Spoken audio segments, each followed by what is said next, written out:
Welcome, Model FAs. David DeCelle here, CEO of Model FA and your host of the Model FA podcast.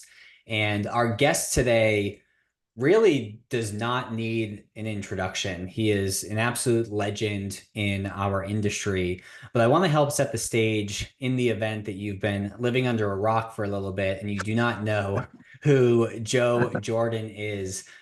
He's not only an inspirational speaker, but he is a behavioral finance expert and is the author of the award-winning book, Living a Life of Significance. And this book, just so you have some context, has sold over 150,000 copies. Again, 150,000 copies, and has been translated in 5 languages. And formerly, Joe ran insurance sales at Payne Weber, and he more recently was a senior vice president over at MetLife. He was responsible for retail product development and also started their fee-based financial planning program and behavioral finance department.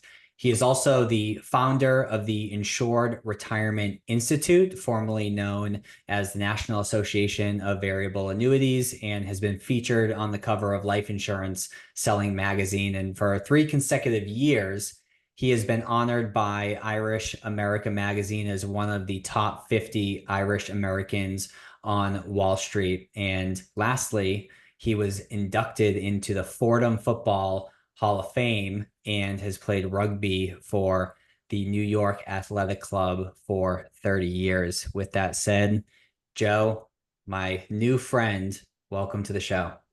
Well, it's great to be here, and I appreciate your podcast, and I'm looking forward to it. Likewise. And I remember when I was at Northwestern way back in the day, I was probably, gosh, I don't know, 22, 23 years old.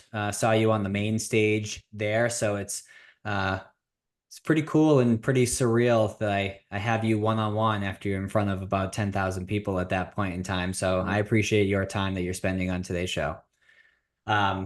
So I know I went through this a little bit in your bio and your background, but to further help set the stage and to give people a sense as to how you grew up in the industry, what did that look like? Did you go, straight from Fordham into financial services?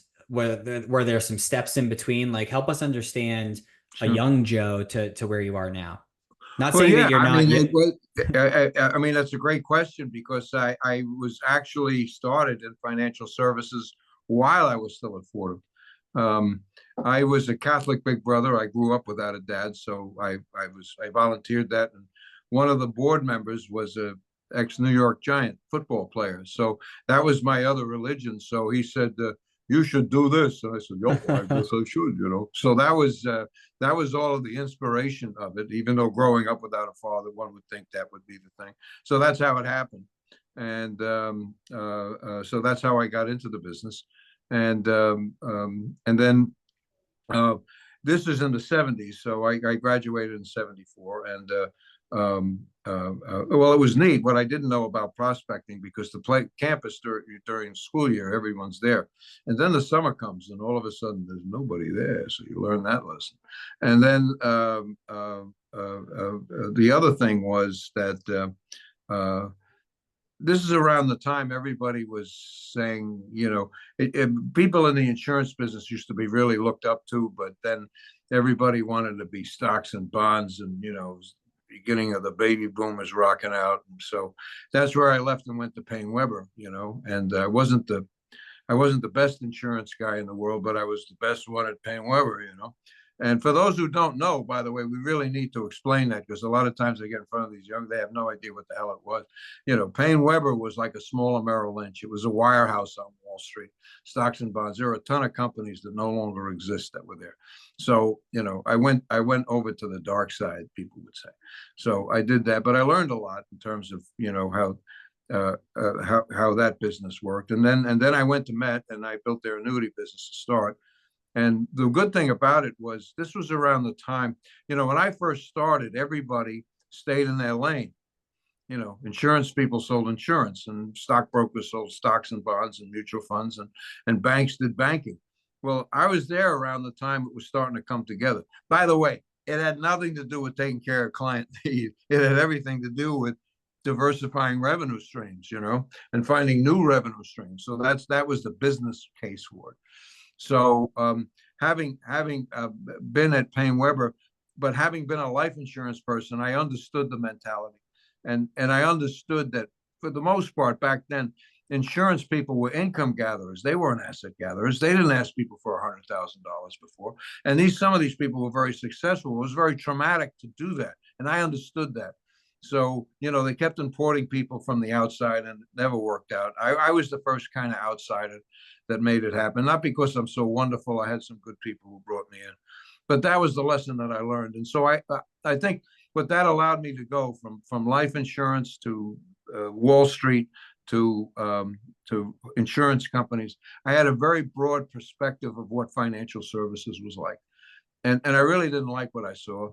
I think we were very self-centered. It was all about us, and we all had our own terminologies, that didn't get through to people, and so that was the reason that I wrote the book, Living a Life of Significance, was the idea of bringing it back towards. By the way, on top of you making some money, you do some good in here, and some people think I'm the industry chaplain, but I don't. I mean, this is a tough business, man. You get rejected, you get pushed around and what have you. So I think at the very bottom of your soul, you got to know that you're doing something that's worthwhile, that can really benefit somebody else. That was my thought, and I'm one of the few people who espouse that. But I do think that's the fundamental nature of the business. And I find that people who really succeed and are very much part of a financial culture do what I talk about instinctively, but they may not even know it. You know what I mean? It's the unconscious competency. So I think now as we grow up and the stakes are higher, it was nice to do. But when everyone had a pension plan and what have you, it was nice to do. Now it's a need to do, and I'll get into some of the stuff that I do with that. I've acquired, I think, a broader perspective.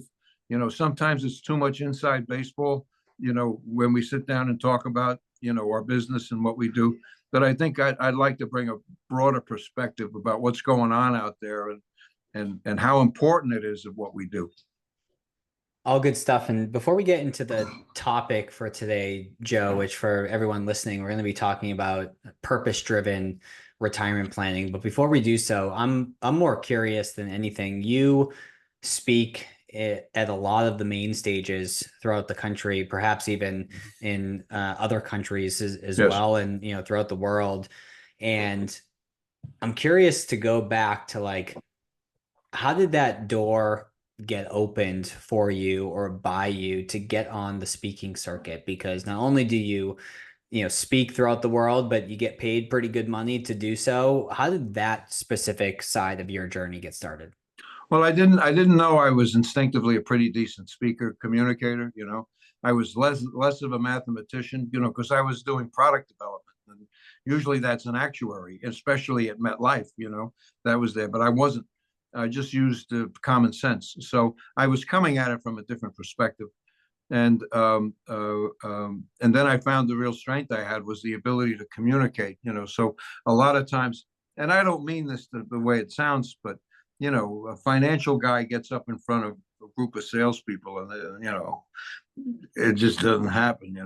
And so that's where my strength was, and so that's what I did, and it clicked. And look, at MetLife, they recognized that people were diversifying their revenue streams and how to figure out how to do it.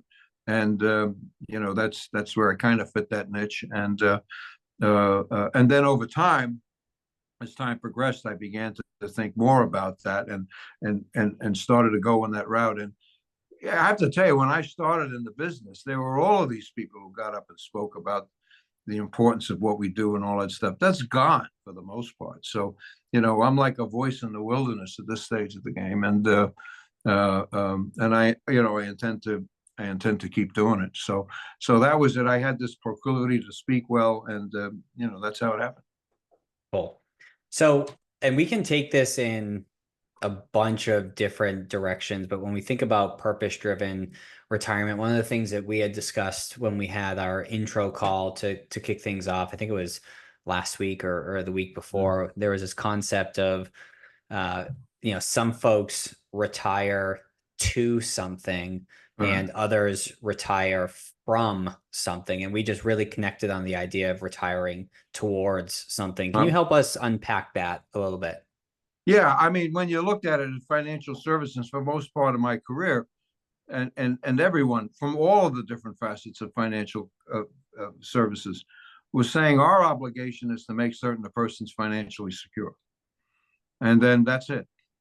And if you look at it, the whole idea, my book, Living a Life of Significance, was geared towards producers, was geared towards finance people, were geared towards, people who did our business. What I missed completely is that's what clients want.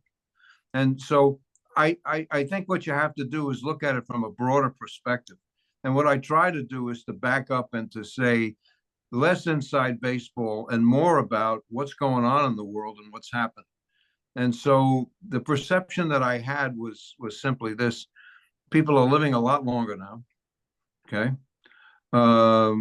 You also have an issue with the fact that, um, well, let me back up and do it this way.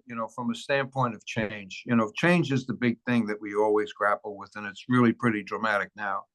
And I think there's three drivers of change. One is regulation, and we have to deal with it. The next one is technology, and the last one is demographics. And regulation, you just have to deal with it and hope people don't don't screw it up too much. The second one is technology, and I think there's six D's of change that come from technology. And the first one is the idea of digitize. Um, if you digitize something, it means it can be manipulated by a computer. All right. And then the next thing is deceptive. So what that means is that you don't feel it until it becomes disruptive. And then it might be too late for you. All right. And then what it does is it dematerializes, demonetizes, and democratizes all the stuff you have. Look at BlackBerry. So that was a big issue. Okay. So having said that, you look at the P&C market, for example, where it's really being impacted. How do you insure a driverless car? That's what technology does to you. How do you do that? So they're trying to scratch their heads and figure that out. And the more transactional your business is, so this is the other thing that I learned from it. The more transactional your business is, the more susceptible it is to technology taking it over. So what it's pushing towards is the idea of more of a humanoid, relationship type thing. That's what it's pushing towards, which I think we got away from, because historically it always been we were the brainiacs, we were the guys who had all of the knowledge, that was there, and so that's kind of the connection. So in other words, I thought advisors lived a significant life, but that's what clients want, especially when they're living long. And so now everyone's concerned about, will AI take over their business? What business can you be in because you have this thing with AI? So one of the things that the king of change right now is this guy Bezos, right? And he says everyone's asking me what's going to change in the next 10 years, and he says I'm less concerned about what's going to change. I'm more concerned about what doesn't change, because if it doesn't change, you can build a business model around it. And Adam Holt, who's with Asset Map, taught me this. He said, if he said, if you're having to make a difficult financial decision and the risk of getting it wrong is high, you want to talk to a person. So that's one of the things that I think pops up. And the guy who won the Nobel Prize for economics, Thaler, in 2017, said that people don't use logic when they make financial decisions. It's all emotional. So that's what I'm trying to get at. Is the whole thing is this was a science and whatever. So I graduated. I had to institute financial planning at MetLife. I didn't know anything about it, frankly. And then when I saw that, and it's coming out from the outside, and I was bringing people in to sort it out, I didn't understand half of what it was talking about. And then I brought Nick Murray in. And Nick Murray, he's like the sage. And so I thought I was going to see charts, graphs, and everything like that. He's talking about behavior. I said, holy smokes, what's this all about? He's talking about managing people's behavior. It's the idea and concept which he brought to bear, which I love, was the idea I'd rather be trusted than believed. So it's really the idea of what I began to see is that that's the strength that we have from a financial services perspective to differentiate ourselves from that. And so it's getting there. And it's again the idea of the left brain, right brain, the analytical approach. I mean, let's face it,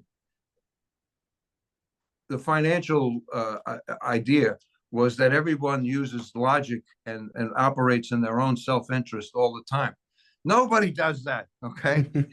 Anyone who deals with the public knows that that's not true. So what's this is bringing out, the richness it's bringing out is more the right side of the brain, the emotional side versus the give it, let the computers run that stuff, So and it's the impact of emotions. I mean, Nick Murray says, and this was another thing that got to me was the idea that it isn't fees and it isn't performance, it's people's behavior that allows them to really screw up their own financial thing. And that's the idea of creating that relationship. So he was saying this back in the 80s. And so that was just something that kind of formulated the idea. So what I did was I transmitted my living a significant life to an advisor. So that's what clients want. And, you think about it now, right? I mean, there's a lot of stuff that isolates people now. They're living longer. They also have to put together their own. So this again is, this profession. They also are responsible for putting together their longer, more expensive retirement. That wasn't the case years ago because everyone had a defined benefit plan. And so it was a nice to do, not a need to do. Now it's a need to do. And so people have to overcome the emotions. All these people who now have to invest. So that's one of the things that I thought was really important. So I began to see it from a different perspective, from a client's perspective, which I think is important. So it's the idea of explaining simply to people. And what Nick Murray talks about is the idea of owners versus loaners. If you buy stocks, don't use that term. You're an owner if you buy stocks, right? And you're a loaner if you buy CDs and bonds and what have you. And owners outperform, so it's that type of stuff. So that's some of the stuff that I was beginning to linking towards the idea of living a significant life beyond retirement. Because when you retire, those that retire to something, as you said, are happier than people who retire from something. Because what happens is people lose a lot when they sit down and retire. No one talks about it, okay? Says, it's done and what have you. And, someone says, I used to be in Who's Who. Now no one knows who the hell I am, And there's a great book out. It's called How to Retire and Not Die. It's by a guy named Gary Sirac. And so what he just began to observe was that a lot of his clients, the people who were very well off financially, were some of them were just isolated and they didn't know what to do with themselves. And the Surgeon General has actually said that people who have a severe case of isolation is equivalent to smoking 15 cigarettes a day. People die from it. People die from it.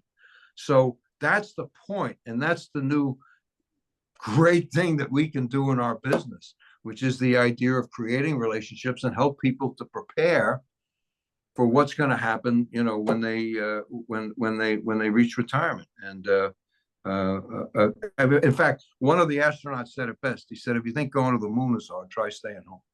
So it's a real thing. Everyone knows it instinctively until they do it, and they think it's all going to be smoking cigars and playing golf. One last thing, and then I'll shut up.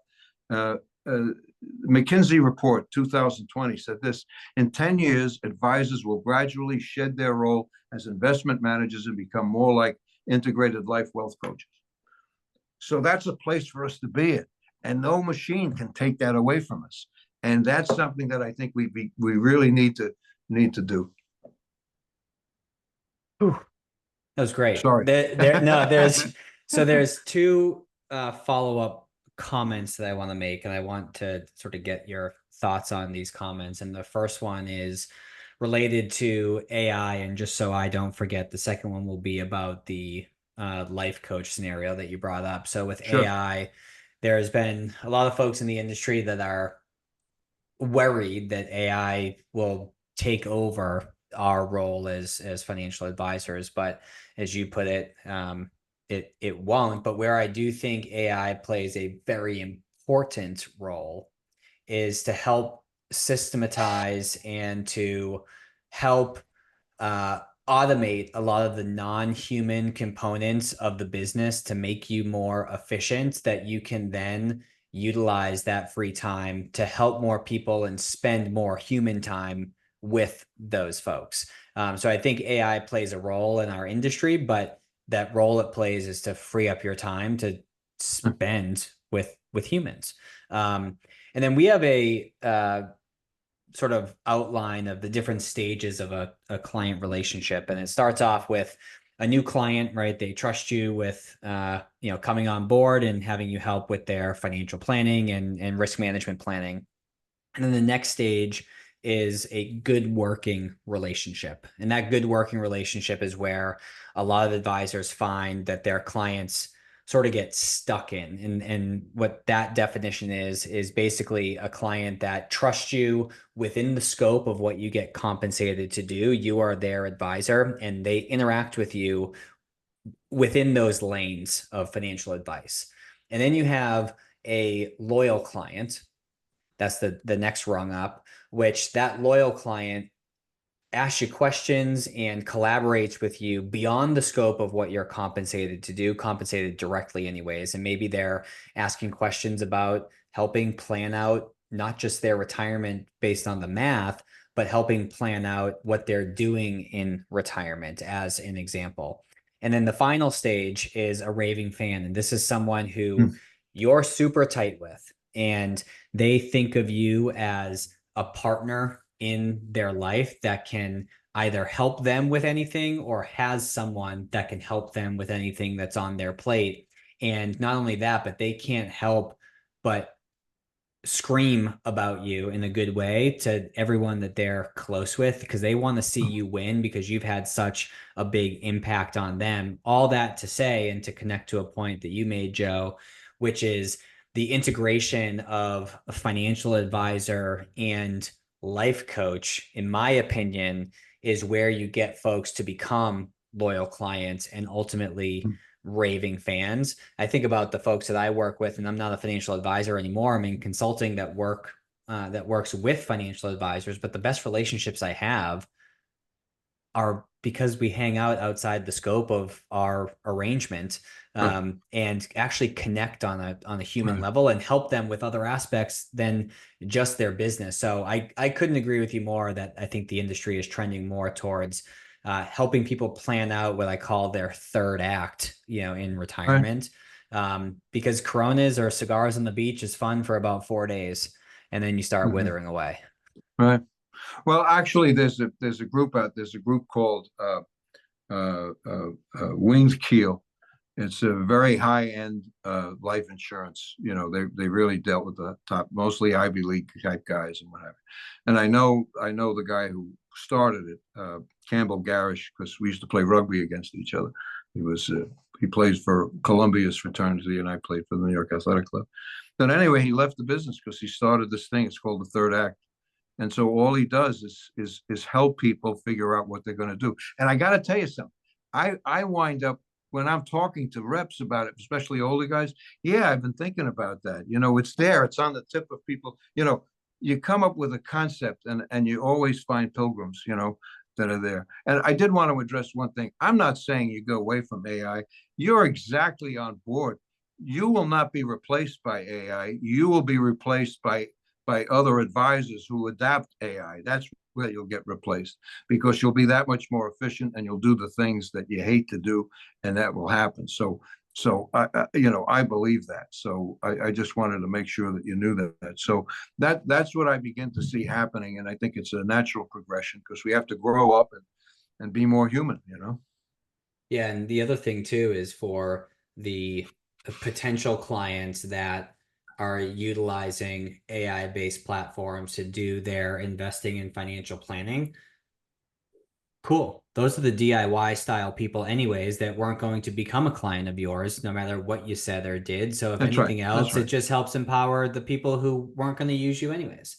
Yeah, Um, and then there aren't that many advisors anymore. So, and there's a lot more people that are out there. So that's supply and demand. One thing I did want to get towards was the idea, if you think about it, when people retire and they don't have a plan for what they're going to do, okay, they lose a lot of stuff. They lose routine, they lose identity, they lose relationships, they lose purpose, they lose power. And I see this in my own thing. I'm 72 now and I'm still humping and pumping, you know. But I meet some of my contemporaries who've been retired for a while, you know, and sometimes they're always annoyed.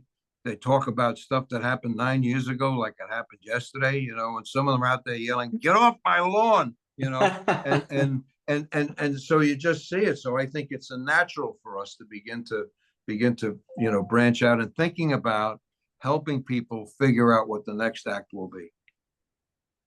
it's so important. I mean, I mean, previous to this idea that which is becoming more and more abundant as you go searching for it, which is making sure that you have something to do in retirement. Unfortunately, for a lot of people, they do stuff in retirement like a part-time job because they have to and they didn't plan. But Right, that's right. before, right? Yeah. But before it was, Mhm. hey, make sure you do your crosswords and your word searches to keep your brain going. But we've developed far past that where you actually need to be doing something that has a purpose because That's right. you either accelerate death or you continue along and you're still uppity, you're still lively. And that's one of the Right. things that I fear with the people in my family that I'm closest with that are excited for retirement. They're excited to Yeah. stop working. And I'm like, oh, so I have this book up that you mentioned, How to Retire and Not Die. Maybe I'll have Yeah. some gifts for those folks here shortly. Oh yeah, no, I'll tell you, it's a great book, and he backed into it. You know what I mean? He didn't start out with the premise; he just started making these observations. So that's what I've seen. I've been bumping into a lot of people who fit into that type of category. You know, Mm. that there's pilgrims and people are beginning to pick up on it. So I think there's a lot of advisors out there who agree with the things that we're saying and they want to have a massive impact. And you've heard and probably shared this adage before, which is people get in this industry typically for income, impact, and independence. But what holds a lot of people back, even though they know they provide a big impact, is the fear of rejection. And Oh I'm yeah. and I'm curious to know how you would help and encourage someone struggling with that to move through and eventually move past that so that they can help clients live the life that they want to live. And in return, the advisor gets to live the life they want to live. But that rejection is a wall that's tough to break down. What do you suggest for those folks? Well, I think you need processes. You know, the business is built on two principles: prospecting and everything else. And that's it, you know, and you know it because you live Oh, through that's it. it? So yeah, that's all. Because that's the hardest part. And when I started back in 1974, my manager had put me through what he called a daily activity commitment. I had to ask X number of people a day to see me, and maybe 10 before 10, right? Do it, even if you get 10 no's, okay? But you got started, because you know what it's like when people are avoiding stuff. And so you just do it and you get into it. I used to play football and rugby, and you're nervous before the game, but then you get into it and it's there. So I think that's an important part. There's also oh, his name escapes me, but he has this thing, the 25 point system. You get 1 point if you ask someone, you get 2 points if you get an appointment or what have you. It's the idea of chasing this thing. So you make it a game. So I Mhm. think that's something that's really crucial, a process, because you can be stoked out of your mind you can say, yeah, I can't wait to dive into this thing, but you get wound down if you don't have a process. So processes are very much a part of that, and prospecting has to be a major part of it. And of course, there's a lot of people now that are very astute in technology and all of the different social media stuff that you can do, and make that happen. So I think that's the thing, is to be operating within a system that helps you along to do those things that you don't want to do, and prospecting being number one. And the more you can get leads is helpful. But I mean, ultimately, it gets down towards developing a clientele of your own thing, because not everybody. And by the way, I don't knock all of this other stuff. If people can buy life insurance or other products directly, and they do it and they can succeed at it, God bless it, because it's Mhm. really branching it out. But I do think that the advisor that adopts things such as AI as a process to become more efficient will replace those that refuse to do it, because they'll get bogged down too much. Yeah, and I also think that, and myself included, I've struggled with this, which is, you say, "Oh, I'll be motivated, tomorrow," and then tomorrow comes, and you're Yeah. still feeling blah, and then you realize that that motivation never comes, but that motivation is bred through taking action, and taking action, even when you don't feel like doing it, breeds confidence, which breeds more actions, which breeds motivation, and then you have momentum, and you actually are able to start picking up some steam. And as long Right. as you can sustain that through the action, right? It's this big circle that goes around and around and around. And Right. keep the little promises that you make to yourself on a daily basis. You'll be confident throughout the way, and Mhm. you'll get rewarded for that. Yeah. Well, I think that um, one of the things that's important is to recognize the fact that when you have that avoidance, well, I'll make my calls tomorrow. There's a technical term for it. It's called farting around, and so I think is the major dilemma that you have to deal with, is that. And I think that's important to know. Well, farting around is not popping up on Google, but it is in the Urban Dictionary. So I Well, but one thing I also want to bring up is the third thing is the demands for what we do. You know that's the idea of population, what's going on, demographics, right? Um, there was an article, it's front page of the Wall Street Journal, and I've always believed this. It was May 14th, 2024. It says, suddenly there aren't enough babies, alarming the whole world. No one is really making a big deal out of this. To me, this is the major issue that the planet faces. Global warming is a problem, but this thing is going to happen, and is happening around us right now. The Wall Street Journal, July 12th of 24, had two articles. China pays a high price for its one-child policy, and the world population is going to peak at the end of the century. And originally in 2017, the United Nations said that the world population will peak at 11.2 billion in 2100. Now it's 9.5 billion by 2061, and it's dropping like a rock. And China's going to get old before it gets rich. And look, the most important variable when projecting economic growth is the size of the working age population. And it's simple. When you have a lot of working age people, they're saving. And when you have a lot of old people, they're taking money out. So what puts at risk is all of the different financial safety nets that governments install. So you're on your own. As Nick Murray says, yo-yo, you're on your own. The good news for us is that right now, there are still 13,000 baby boomers turning 65 for the next 5 years. And after that comes the Gen Xers. It's almost as big as baby boomers. And then the millennials, which is even bigger. Your grandchildren will be working this marketplace. So there's a tremendous amount of demand.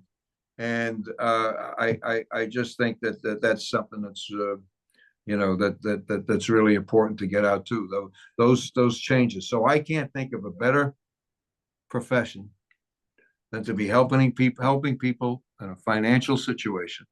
And sometimes people die too, and you get to take care.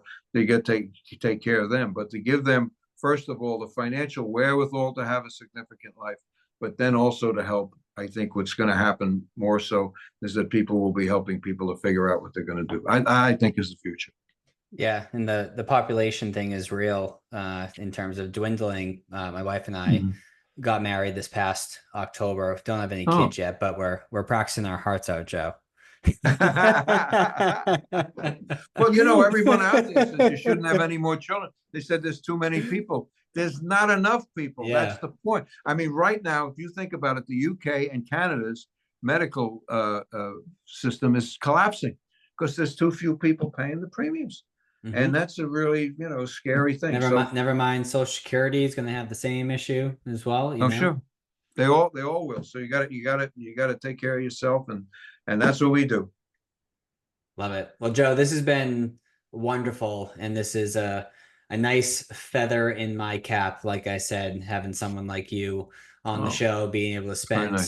some one-on-one time together. And again, it's cool Mhm. hearing about you when I first started in the industry, seeing you on the main stage to now having a one-on-one conversation. So again, I appreciate your time. And for those who want to buy your book, they want to learn more about you, they want to see what else you have to offer, maybe they want to have you out and speak at their conference or their company, where do you want to send them?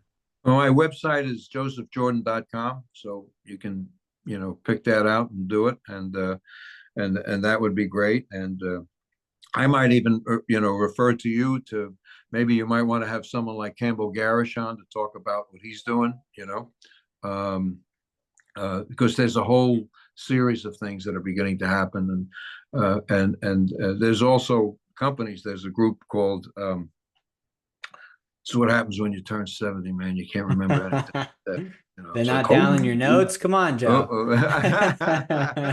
uh, Grail. They've just come up with a test, and the test is your proclivity to get cancer, and to do this. So a lot of companies are coming up there.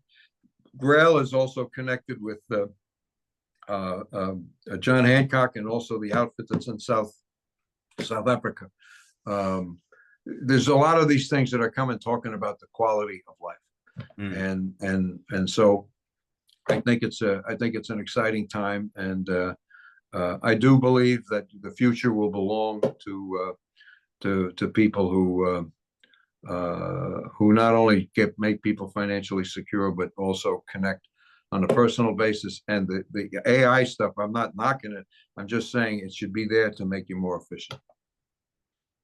I agree. Well, Joe, I appreciate it. For those of you tuning in, definitely hop on his website. Appreciate all your time and attention on this episode. And we'll catch you on the next one. Joe, have a wonderful day. Thank you.